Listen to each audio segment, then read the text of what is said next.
ধানমন্ডি ৩২ নম্বরে শেখ মুজিবুর রহমানের বাড়ির আন্ডারগ্রাউন্ডে আয়নাঘর রয়েছে এমন চাঞ্চল্যকর খবর ৭ ফেব্রুয়ারি শুক্রবার সকাল থেকেই সামাজিক যোগাযোগ মাধ্যমে ছড়িয়ে পড়েছে।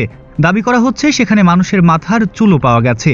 মাটির নিচে একাধিক তলা রহস্যজনকভাবে পানিতে পরিপূর্ণ।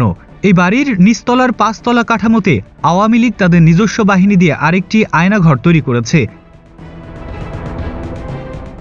ছাত্র জনতার দাবি, এই গোপন কাঠামো সম্ভবত আয়নাঘর হতে পারে।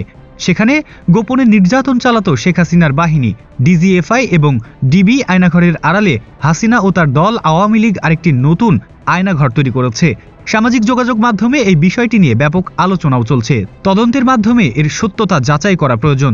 কেউ কেউ বিষয়টির সত্যতা যাচাই করে আইনশৃঙ্খলা বাহিনীকে দ্রুত তদন্তের আহ্বান জানাচ্ছেন। নাসিম রাজ, নবীন নিউজ, ঢাকা।